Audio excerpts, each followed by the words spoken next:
filled with an illicit passion for them when anyone proposes to rob us of their companionship. It is obviously not the ideas themselves that are dear to us, but our self-esteem which is threatened.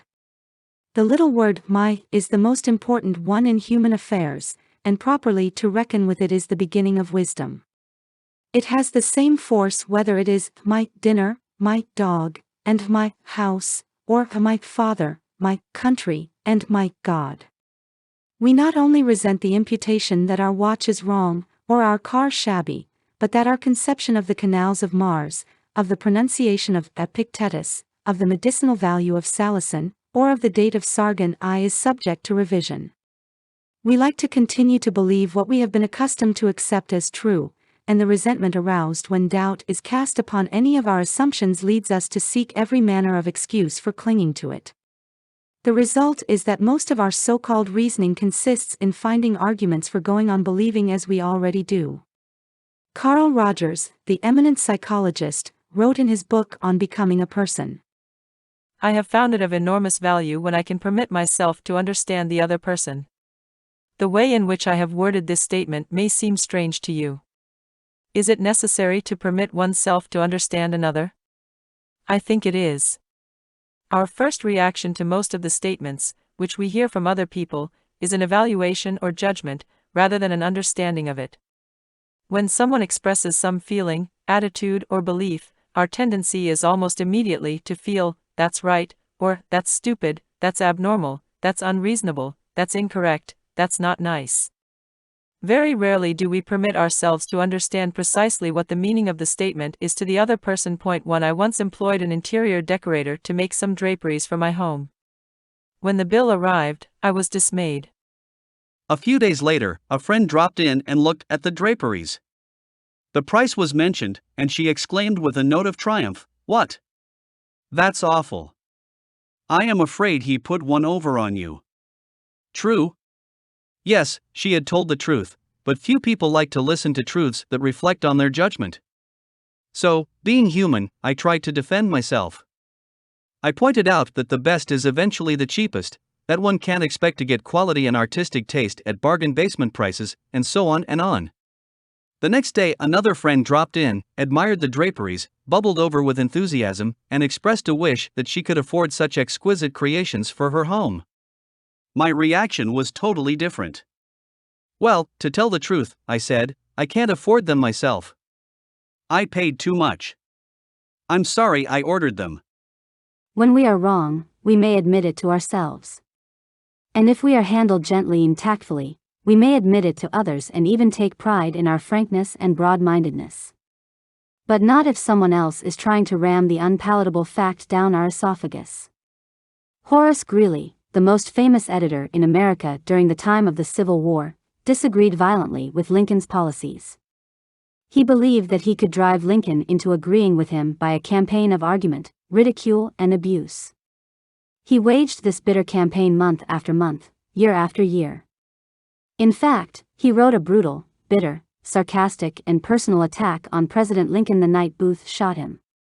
But did all this bitterness make Lincoln agree with Greeley? Not at all. Ridicule and abuse never do. If you want some excellent suggestions about dealing with people and managing yourself and improving your personality, read Benjamin Franklin's Autobiography, one of the most fascinating life stories ever written, one of the classics of American literature. Ben Franklin tells how he conquered the iniquitous habit of argument and transformed himself into one of the most able, suave, and diplomatic men in American history. One day, when Ben Franklin was a blundering youth, an old Quaker friend took him aside and lashed him with a few stinging truths, something like this: "Ben, you are impossible. Your opinions have a slap in them for everyone who differs with you. They have become so offensive that nobody cares for them. Your friends find they enjoy themselves better when you are not around. You know so much that no man can tell you anything. Indeed, no man is going to try, for the effort would lead only to discomfort and hard work. So you are not likely ever to know any more than you do now, which is very little." One of the finest things I know about Ben Franklin is the way he accepted that smarting rebuke. He was big enough and wise enough to realize that it was true, to sense that he was headed for failure and social disaster. so he made a right-about face. He began immediately to change his insolent, opinionated ways. I made it a rule, said Franklin, to forbear all direct contradiction to the sentiment of others, and all positive assertion of my own. I even forbade myself the use of every word or expression in the language that imported a fixed opinion, such as certainly, undoubtedly, etc., and I adopted, instead of them, I conceive, I apprehend, or I imagine a thing to be so, or it so appears to me at present. When another asserted something that I thought an error, I denied myself the pleasure of contradicting him abruptly, and of showing immediately some absurdity in his proposition, and in answering I began by observing that in certain cases or circumstances his opinion would be right, but in the present case there appeared or seemed to me some difference, etc. I soon found the advantage of this change in my manner. The conversations I engaged in went on more pleasantly. The modest way in which I proposed my opinions procured them a readier reception and less contradiction. I had less mortification when I was found to be in the wrong, and I more easily prevailed with others to give up their mistakes and join with me when I happened to be in the right.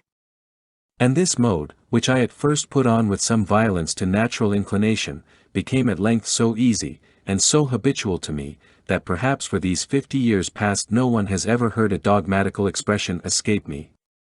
And to this habit, after my character of integrity, I think it principally owing that I had earned so much weight with my fellow citizens when I proposed new institutions, or alterations in the old, and so much influence in public councils when I became a member, for I was but a bad speaker, never eloquent, subject to much hesitation in my choice of words, hardly correct in language, and yet I generally carried my points.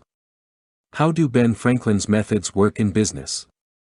Let's take 2 examples. Catherine A. Allred of Kings Mountain, North Carolina, is an industrial engineering supervisor for a yarn processing plant.